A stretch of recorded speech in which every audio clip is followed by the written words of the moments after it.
In the first book, The Art of Hearing Heartbeats, Julia is looking for her father. In the sequel, A Well-Tempered Heart, Julia is actually looking for herself. The book is set 10 years later in New York. Julia has become a very successful lawyer.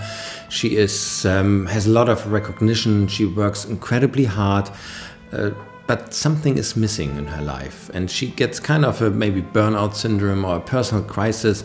And to solve this personal crisis, she has to travel back to Burma.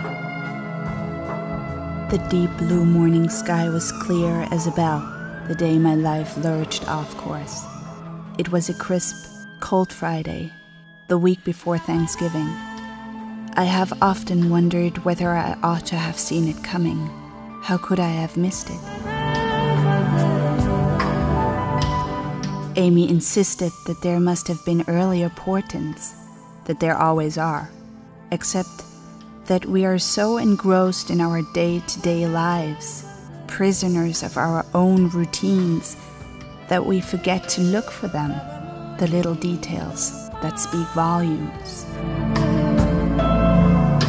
On my first trip to Burma, I took a train from Yangon to Mandalay, and it's actually not that far, 400 miles, but the train is very slow. It takes between 18 and 24 hours, and the first few hours are just beautiful. You ride into the sunset, you see rice paddies, you see kids riding on water buffaloes or playing soccer.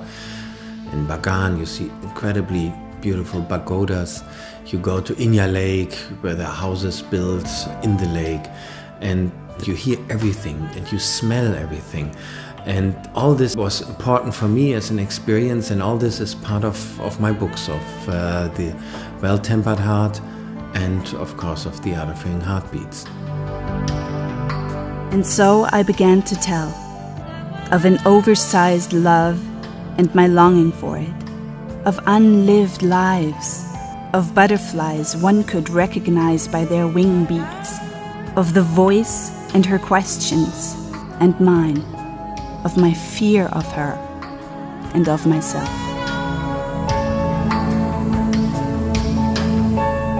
When I go to Burma to do my research, I actually don't have much of a plan. I love to follow my intuition.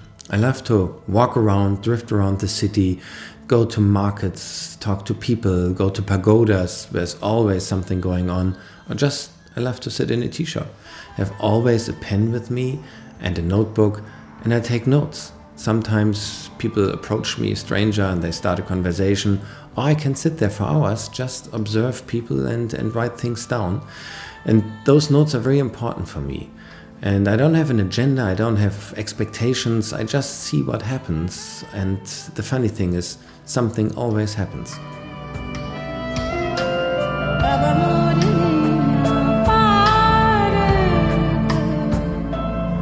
How does a mother share out her love?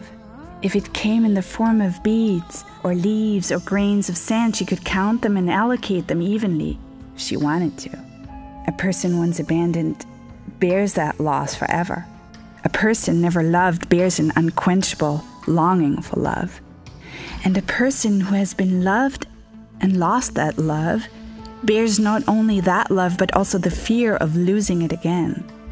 I carry a bit of all those inside myself.